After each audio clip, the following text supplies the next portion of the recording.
Hello friends, welcome to my new channel. और मेरे channel का नाम है कंपटीशन टूल्स। आप सब इस चैनल में पढ़ सकते हैं सारे एनसीईआरटी बुक्स के मैथ्स के सॉल्यूशंस। आज की इस वीडियो में मैं तनु एक न्यू चैप्टर स्टार्ट करने वाली हूँ क्लास 10th का। सबसे पहले हम क्लास 10th के सारे चैप्टर्स कवर करेंगे। आज हम स्टार्ट करेंगे chapter number 1 from new NCERT book, that is real numbers. तो हम बिना देर करे स्टार्ट करते हैं आज का हमारा टॉपिक। एक्सरसाइज 1.1 एक्सरसाइज का हम इसमें इंट्रोडक्शन देखेंगे। ठीक है स्टूडेंट्स। सबसे पहले हम हमारे क्लास 9th में पढ़े हुए सारे बेसिक कॉन्सेप्ट्स को क्लियर करेंगे, क्योंकि अगर बेसिक कॉन्सेप्ट्स पता होंगे तभी हम आगे की एक्सरसाइज को बहुत अच्छे से और आराम से समझ सकते हैं। ठीक है, चलिए देखते हैं सबसे पहले basics for this chapter. As you can see the name of the chapter is real numbers. What are these numbers? ये होते क्या है real numbers? All rational numbers and irrational numbers together form the collection of real numbers, और we can say easy language में बोले तो वो सभी नंबर्स जिनको हम नंबर लाइन पर रिप्रेजेंट कर सकते हैं उनको कहते हैं रियल नंबर्स। ठीक है, हेयर आप यहाँ पर देख सकते हैं ये एक नंबर लाइन है, centre point is 0 and on the left hand side हमारे पास सारे नेगेटिव नंबर्स हैं और राइट हैंड साइड सारे पॉजिटिव नंबर्स हैं टिल इन्फिनिटी तक। ठीक है, अब इस रियल नंबर्स के कॉन्सेप्ट्स को समझने के लिए थोड़ा प्रीवियस नॉलेज को क्लियर करते हैं। First is natural numbers. As all you know, all the counting numbers are called natural numbers and the group of natural numbers को हम capital N से denote करते हैं। Here you can see 1 2 3 4 5 6 up to infinitive is called natural numbers. Next is whole numbers. whole numbers भी वो सारे numbers हैं जो natural होते हैं, but इसमें एक zero और extra add हो जाती है। whole number के group को हम W से represent करते हैं। ये क्या बना? 0 1 2 3 4 5 6 up to infinitive. This is the set of whole numbers. Next is integers. All counting numbers and the negative of counting numbers including 0 is called the collection of integers. और integers के set को हम Z से represent करते हैं। ठीक है, अभी मैंने आपको बताया नेचुरल नंबर्स सारे हमारे काउंटिंग नंबर्स हैं, और अगर इन्हीं काउंटिंग नंबर्स के साथ आप 0 को भी इंक्लूड करोगे तो वो बन जाएगा सेट ऑफ होल नंबर्स। अब ये जो पॉजिटिव नंबर्स थे और इनके सारे ऑपोजिट नंबर्स आप सबको पता है, that means all negative numbers, और 0 को भी मिला लीजिए और सारे उनके पॉजिटिव नंबर्स को भी मिला लीजिए। All this is becomes the set of integers. ठीक है फ्रेंड्स, चलिए अब नेक्स्ट देखते हैं। Next is rational numbers. सबसे ज़्यादा कंफ्यूजन क्रिएट करने वाला वर्ड होता है rational numbers and irrational numbers. समझ में ही नहीं आता कौन सा नंबर रैशनल है और कौन सा इरेशनल है। इनको क्लैरिफाई करने का एक बहुत ईजी और आसान तरीका है। ऑल दोज नंबर्स जिनको हम P/Q की फॉर्म में लिख सकते हैं। Any number that can be expressed in the form P/Q, where P and Q are integers and Q is not equals to 0 is called a rational number. Now, what is the meaning of P/Q? P/Q means all those numbers which are having fractions like 2/3, 1/2, all the negative numbers, -1, -2/1, -4/3, everything is rational numbers, and these rational numbers are called terminating numbers. और मुझे लगता है आप सबको terminating numbers का मतलब तो पता ही होगा। That means जब आप ऐसे फ्रैक्शन को डिवाइड करें जिसमें आपका क्वेश्चन बार बार रिपीट होता रहे, जिसमें डिजिट्स बार बार रिपीट हो, उनको बोलते हैं टर्मिनेटिंग नंबर्स। और नॉन टर्मिनेटिंग जिसमें डिजिट्स बार बार से रिपीट ही ना हो, मतलब बार बार डिफरेंट डिजिट्स आए जा रही है। ठीक है, this is the group of rational numbers. Now इसी के opposite any number that cannot be expressed in the form p by q, where p and q are integers and q is not equals to 0 is called irrational numbers.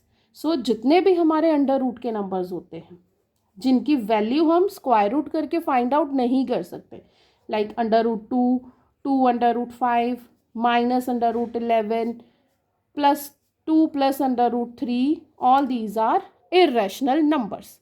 ठीक है. और सबसे easy example है irrational number का the value for pi.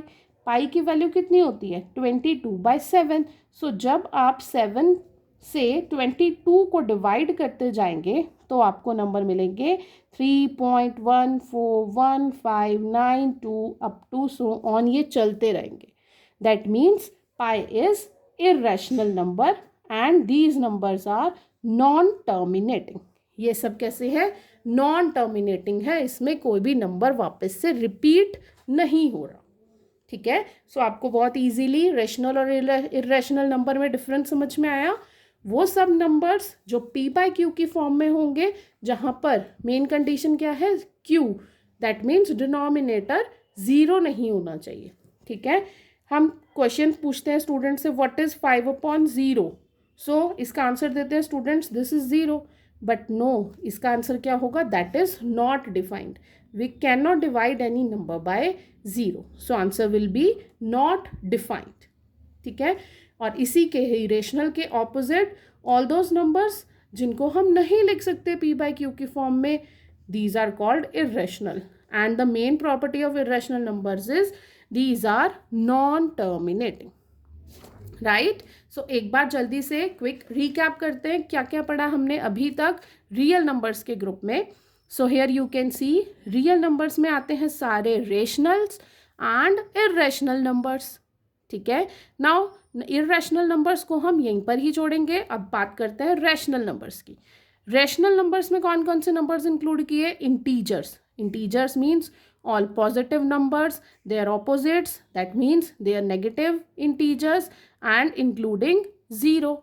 These are the group of integers. all the fractions, जितने भी numbers को हम fraction की form में लिख सकते हैं वो सभी fractions. ठीक है. now in integers में कौन कौन से number include हुए, whole numbers and all negative numbers.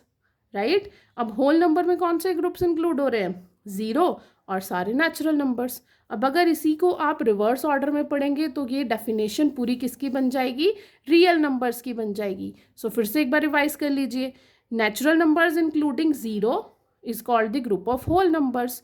Whole numbers में सारे नेगेटिव इंटीजर्स को भी मिला देंगे तो ग्रुप ऑफ इंटीजर्स. अब सारे इंटीजर्स और सारे फ्रैक्शंस मिलके बन गए रैशनल नंबर्स. और रैशनल नंबर्स और जिन्हें हम टर्मिनेट नहीं कर सकते, नॉन टर्मिनेटिंग इरैशनल नंबर्स का ग्रुप मिलके क्या बनता है, रियल नंबर्स. सो आई होप आप सबको इतना क्लियर होगा. अब इसी एक्सरसाइज में एक इम्पॉर्टेंट थ्योरम है, that is Euclid's division lemma. इसे बोलते हैं EDL मेथड. यूक्लिड एक मैथमेटिशियन थे जिन्होंने डिवीजन के लिए प्रूवन स्टेटमेंट्स के थ्रू एक इक्वेशन दिया. हम इस इक्वेशन के थ्रू लार्जर नंबर्स का HCF फाइंड आउट कर सकते हैं. ठीक है. अभी मैं इस वीडियो में आपको यूक्लिड डिवीजन लेमा का बेसिक्स क्लियर करती हूँ और हम नेक्स्ट वीडियो में एक्सरसाइज 1.1 क्वेश्चन नंबर 1 से क्वेश्चंस करने स्टार्ट करेंगे. ठीक है. सो अगर आपको मेरी वीडियो समझ में आ रही है, आपको मेरा पढ़ा हुआ अच्छा लग रहा है, so please like, share and subscribe my channel. ठीक है. ऐसे ही क्लास 10th के सारे ही कॉन्सेप्ट बहुत इजीली और अच्छे से क्लियर करने के लिए जल्दी से मेरे चैनल को सब्सक्राइब कर लीजिए. And don't forget the name of my channel is competition tool and myself Tanu Girdhar. चलिए. So Euclid division lemma says it states that for given positive integers a and b, there exist unique integers q and r which satisfy a is equals to bq plus r. अब आप लोग सब घबरा मत जाइए, ये क्या क्या लिख दिया मैम ने. सो यूक्लिड डिवीजन लेमा में आपको बेसिकली 2 पॉजिटिव इंटीजर्स गिवन होंगे जिसको अभी हमने बोला है a and b, और उसी का सॉल्यूशन करते हुए आपको यूनिक इंटीजर्स मिलेंगे Q. Here Q stands for quotient and R stands for remainder. अब इन्हीं 4 इंटीजर्स की हेल्प से हम अपना लार्जर नंबर्स का HCF फाइंड आउट कर लेंगे. ठीक है. सो यहाँ पर इक्वेशन क्या है? A is equals to B Q plus R. A is always your greater integer. जो भी 2 इंटीजर दिए थे उसमें से बड़ा वाला A, छोटा वाला B. ठीक है. Q हो गया आपका क्वेश्चन प्लस रिमाइंडर. कंडीशन क्या है? Condition is the value of R is always greater than और equal to 0 and it should be less than B. R की वैल्यू दैट मीन्स आपका रिमाइंडर 0 के जितना हो सकता है, 0 से बड़ा हो सकता है, बट B की दैट मीन्स आपके सेकेंड इंटीजर से छोटा ही होना चाहिए. ठीक है. अब हमने बहुत बार डिवीजन रूल सेटिस्फाई करवाया, चेक किया है डिवीजन के क्वेश्चंस, तो वही रूल है simple. Dividend is equals to divisor into quotient plus remainder. Here dividend is A, divisor is B, quotient is Q and remainder is R. So आपको simply ये इक्वेशन याद रखनी है, that is A is equals to B Q plus R and R is always greater or equal than 0 and it should be smaller than B. ठीक है. अभी एक example के लिए बताती हूँ. सपोज आपको 7 को डिवाइड करना है 3 से. ठीक है. So 3 2 6 and remainder is 1. अभी हमारी इक्वेशन क्या थी? A is equals to B Q plus R. अब A क्या है आपका? Always the greater integer, that is 7. B क्या हुआ? 3 एंड क्वेश्चंट इज, अभी सॉल्व किया आपने, 2 एंड रिमाइंडर इज 1. ठीक है. सो यहाँ पर आप देखिए R की वैल्यू 0 से ग्रेटर है और B से छोटी है. A is 7, B is 3. ठीक है. तो यहाँ पर आपका आंसर आगे और कैरी फॉरवर्ड करके ही आएगा. तो चलिए आंसर फाइंड आउट करने के लिए बताती हूँ कौन से स्टेप्स फाइंड आउट करने हैं. ठीक है. चलिए. To obtain the HCF of 2 positive integer C and D where C is greater than D. अब आपको जो 2 नंबर्स मिले हैं उनका HCF फाइंड आउट करना है. ठीक है. So first of all in first step apply EDL on C and D to find Q and R. सबसे पहले आप यूक्लिड डिवीजन लेमा अप्लाई कर दीजिए आपके दोनों नंबर्स पर. दैट मीन्स आप उसको A is equals to B into Q plus R के फॉर्म में लिख लीजिए. ठीक है. अब चेक करिए क्या R आपका 0 है. अगर R आपका 0 है so then D is the HCF of C and D. तो जो यहाँ पर वैल्यू आएगी वही आपका आंसर हो जाएगा. ठीक है. बट अगर R की वैल्यू 0 नहीं है तब हमें फिर से अगेन अप्लाई करना पड़ेगा EDL on D and R. ठीक है. और तब तक करेंगे अप्लाई जब तक R की वैल्यू 0 नहीं आ जाती. ठीक है. अभी प्रीवियस एग्जाम्पल में मैंने आपको समझाया अगर आपको 7 को 3 से डिवाइड करना है देन आपके पास इक्वेशन बनी this. 7 is equals to 3 into 2 plus 1. Here R is equals to 1. That means अभी हमें इसे आगे और सॉल्व करना पड़ेगा. एक बार और हम इसमें EDL अप्लाई करेंगे. ठीक है. चलिए अब मैं ये इन सब बातों को एक और एग्जाम्पल से आपको समझाने की कोशिश करती हूँ. ठीक है. सो सपोज हमें फाइंड आउट करना है HCF 420 एंड 130 का. ठीक है. सो फर्स्ट ऑफ ऑल सबसे पहले हमें क्या चाहिए? A and B. A is always your greater number. So here 420 is greater then 130. तो A क्या हो गया? 420 और B हो गया 130. साइड में आप अपनी यूक्लिड्स डिवीजन लेमा की इक्वेशन लिख लीजिए. A is equals to B Q plus R where R should not be less than 0. Okay. चलिए now A is 420 so write down 420. B is 130 write down 130. ठीक है. अब आप सोचेंगे कि ये क्वेश्चन कहाँ से आ गया. अब आपको क्या करना है? 420 को 130 से डिवाइड करके देखना है. ठीक है. सो सी 420 को आप 130 से डिवाइड कर रहे हैं. 13 3 ज़ा 39. ठीक है. Here you can see the quotient is 3 and the remainder is 30. ठीक है. सो हमने वही लिखा 420 is equals to 130 into quotient is 3. So write down 3 plus R, R is 30, so write down 30। अब आपने चेक किया आर की जो वैल्यू है वो ज़ीरो तो नहीं है, ठीक है। अब ज़ीरो नहीं है तो हमें फिर से अप्लाई करना पड़ेगा EDL.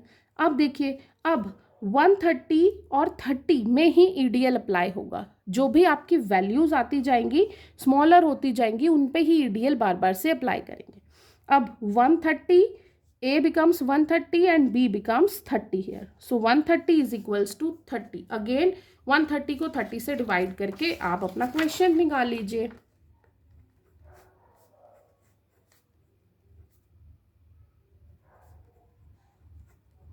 So here you can see 4 is the quotient and 10 is the remainder, right? वापस अपनी इक्वेशन में लिखा। अब वापस से देखिए रिमाइंडर क्या बना, remainder is 10 and that is not equals to 0। तब तक अप्लाई करना है जब तक रिमाइंडर 0 नहीं आ जाए, ठीक है। सो अब देखिए, अब A क्या बन जाएगा 30 और B क्या बन जाएगा 10। सो 30 इज इक्वल्स टू 10 इंटू, अब फिर से 30 को जब आप 10 से डिवाइड करेंगे quotient is 3 and remainder will be 0। अब इस स्टेप पर ध्यान से देखिए, आपको रिमाइंडर कितना मिल गया 0। दैट मीन्स अब हमें इससे आगे सॉल्व करने की नीड नहीं है, फिर से हम ईडीएल अप्लाई नहीं करेंगे, ठीक है। सो यहाँ पर देखिए what is our HCF now, जो भी वैल्यू आपकी B के प्लेस पर आएगी, this is your answer. So here in this question the value is 10, so now remainder becomes 0, so HCF of 420 and 130 is 10। Right everyone, I hope आप सबको समझ में आ रहा है। अगर आप इसे फर्स्ट टाइम कर रहे हैं तो जब आप इसे 2-3 बार और कर लेंगे और आगे की एक्सरसाइज के क्वेश्चन इसके अकॉर्डिंग कर लेंगे, तब आपको ये बहुत अच्छे से याद हो जाएगा, ठीक है। सो अभी हम इतना ही करेंगे इस वीडियो में। नेक्स्ट वीडियो में हम इसी पर बेस क्वेश्चंस करेंगे एक्सरसाइज 1.1 के। राइट एवरीबडी, टिल देन आप इतना रिवाइज कर लीजिए, और अगर आपको कोई भी प्रॉब्लम है, कोई भी डाउट है, तो आप मुझे कमेंट सेक्शन में लिखिए, मैं आपका आंसर जल्दी से जल्दी करने की कोशिश करूँगी। Right, so please support my channel, do like, share and subscribe. Bye everyone.